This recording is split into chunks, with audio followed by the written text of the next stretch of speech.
Hello English lovers, మునుపటి పేజీలో నేర్చుకున్న ఐ స్పీక్ ఇంగ్లీష్ డైలీ అనే సెంటెన్స్ ఇక్కడ తీసుకుంటున్నాం.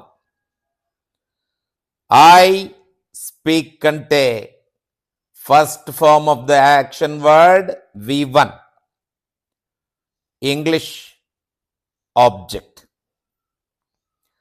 స్పీక్ అనేది డూ స్పీక్ అని కూడా రాసుకోవచ్చు.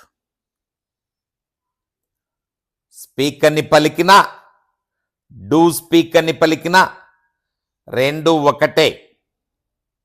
చూడండి, ఐ డూ స్పీక్ ఇంగ్లీష్, నేను ఇంగ్లీష్ మాట్లాడతాను డైలీ, అలవాటుగా అని అర్థం. ఆ డూ జస్ట్ అలా లెఫ్ట్కు తెస్తే, ఐ ముందుకు తెస్తే, చూడండి, డూ ఐ స్పీక్ ఇంగ్లీష్ అన్న ప్రశ్న ఏర్పడింది. నేను ఇంగ్లీష్ మాట్లాడతానా అన్న ప్రశ్న రూపం ఏర్పడింది. దాని ముందు వై కలిపితే, WH ప్రశ్న పదము కలిపితే, why do I speak English అన్న WH ప్రశ్న రూపం ఏర్పడింది. I do speak English, do I speak English, why do I speak English అన్న 3 ఫార్మ్స్ ఈజీగా ఏర్పడిపోయాయి. ఆక్సిలరీ వర్బ్ అంటాం డూను. దాదాపుగా అన్ని వాక్యాలలో ఆక్సిలరీ వర్బ్స్ ఉంటాయి, లేకుంటే ఇలా దాగి ఉంటాయి.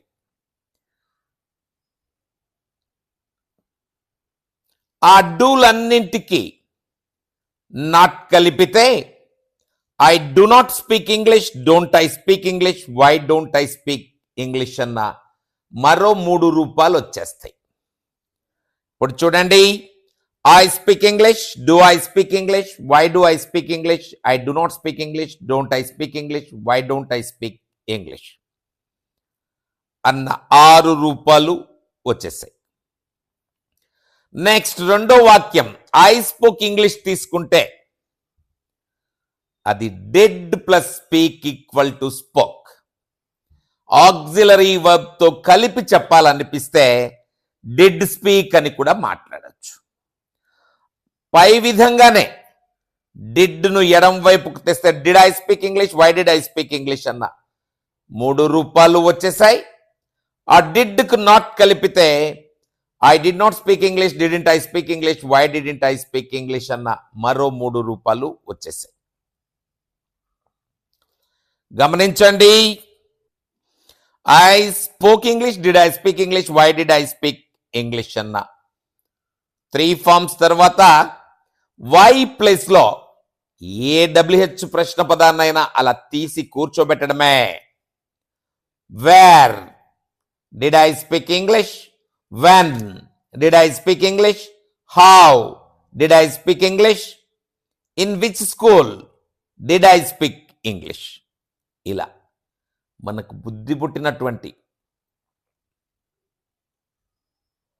పదాన్ని గాని పదబంధాన్ని గాని అలా యాడ్ చేయడమే. ఇకపోతే I speak English or he speaks English అన్న వాక్యం కనిపిస్తోంది. I speak English, he speaks English, రెండు ఒకటే ఇవి. కాకపోతే ఐ ప్లేస్ లో third person singular he, she, Rama, Sita వంటి పదాలు ఏవొచ్చినా అది ఇలా స్పీక్స్ ఫామ్ లో రాసుకోవాలి. ఇంతే, ఇంకేమీ మార్పు లేదు. హీ స్పీక్స్ ఇంగ్లీష్ నే he does speak English, does ఈ వైపుకి తెస్తే does he speak English, why does he speak English అన్న 3 రూపాలు వచ్చేస్తాయి.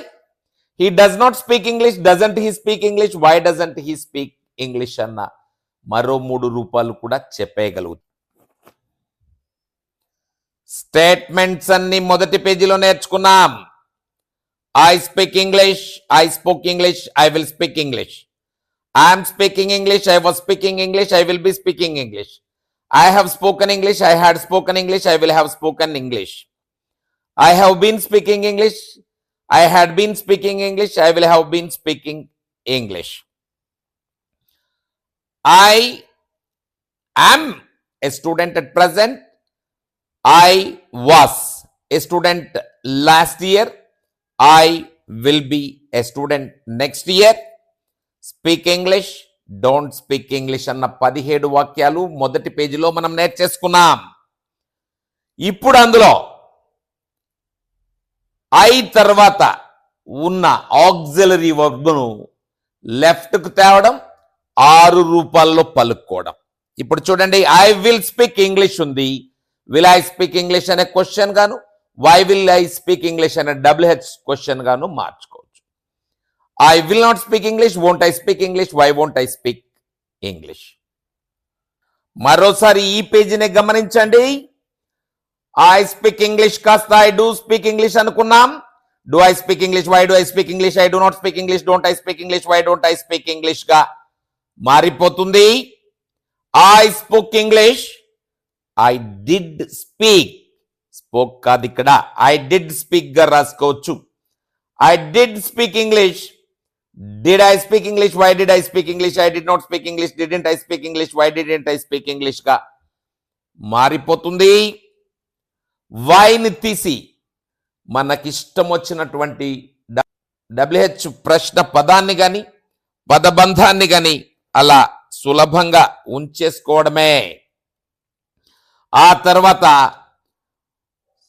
సబ్జెక్ట్ ఐ ప్లూరల్ కాకుండా సింగులర్ అయినటువంటి he, she, it, Rama, Sita వంటి పదాలు సబ్జెక్ట్ గా వస్తే హీ డస్ స్పీక్ ఇంగ్లీష్ గా రాసుకుంటాం. ఫస్ట్ వాక్యం హీ స్పీక్స్ ఇంగ్లీష్ అని గాని హీ డస్ స్పీక్ ఇంగ్లీష్ అని గాని రాసేసుకుంటాం.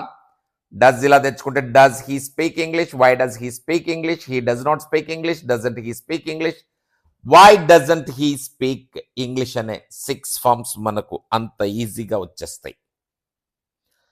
ఇలా మునుపటి పేజీలో ఉన్న అన్ని వాక్యాలను 6 రూపాలలో పలుక్కోండి. Best of luck English lovers.